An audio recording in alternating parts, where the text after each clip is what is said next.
पंतप्रधान नरेंद्र मोदी यांच्या परदेश दौऱ्यावर सामान्य पुणेकर नागरिकांना काय वाटतं या संदर्भात त्यांच्यासोबत बातचीत केली लोकशाहीचे प्रतिनिधी चंद्रशेखर भांगे यांनी. पाहूयात.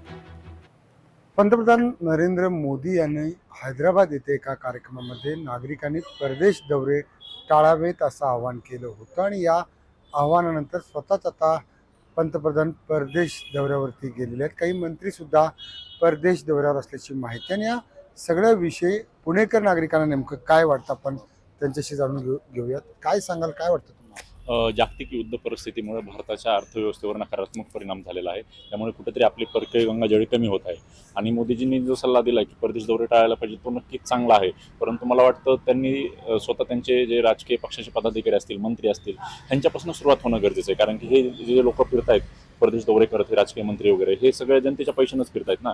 आणि सर्वसामान्य जनता काही परदेशात फिरायला जात नाही. आणि जे कोणतं श्रीमंत वर्ग परदेशात फिरायला जातोय त्यांनी मला वाटतं भारत देशामध्ये भरपूर अशी पर्यटनाची स्थळं आहेत जी पाहण्यासारखी असतील, त्यांना प्राधान्य दिलं पाहिजे. खरं तर दौरे हे सर्वसामान्य माणूस करतच नसतो, तर मोठ्यातली मोठा माणूस, बिझनेसमॅन असतील, राजकीय नेते यांचे दौरे जास्त असतात. आणि अजून एक मोठी गोष्ट की आपण भारत देश म्हणून या गोष्टीकडे पाहिलं तर ह्या गोष्टी टाळायला पाहिजेत. कारण की जे महायुद्ध ह्या गोष्टी होत आहेत सध्याच्या युद्धाच्या, त्यामुळे आपला जो रुपया आहे तो खूप मोठ्या प्रमाणात ढासळला आहे. डॉलरची किंमत वाढत चालली आहे. आणि पंतप्रधान नरेंद्र मोदींनी असं सांगितलंय की तुम्ही स्वतः जाऊ नका, पण ते जर जात असतील हे आपण कुठेतरी विसरू नये की आंतरराष्ट्रीय कारभाराच्या निमित्ताने ते कुठेतरी देशाचं प्रतिनिधित्व करून जात आहेत.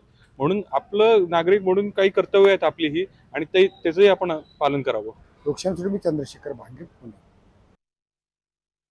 दरम्यान पर्यटन मंत्री शंभूराज देसाई यांनी लंडन पॅरिस दौरा रद्द केलाय. देश प्रथम म्हणून शंभूराज देसाई यांनी मोदीच्या आव्हानाला प्रतिसाद दिलाय. शंभूराज देसाईंचा कुटुंबासोबत नियोजित असलेला युरोप दौरा रद्द झाल्याची माहिती आहे.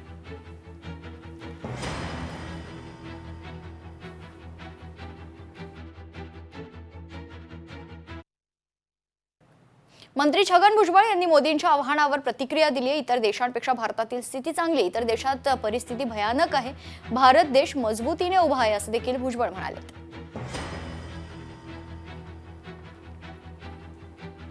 इतरांपेक्षा आपलं चांगलं आहे असं निश्चितपणे आपल्याला म्हणता येईल. परिणाम सगळ्यांवर होतात.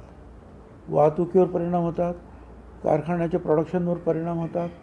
सगळ्या याच्यावर जे आहेत, अगदी आता काही 1-1.5 महिन्यापूर्वी तर सगळे रेस्टॉरंट बंद झाली होती, पण आपण हळूहळू 50% ती सुरू केली. तेव्हापासूनच हे अडचणी सुरूच आहेत.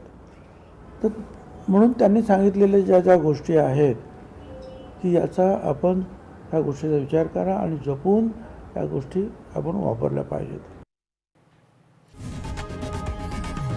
लोकशाही मराठी ऐका, पहा, जागरूक रहा.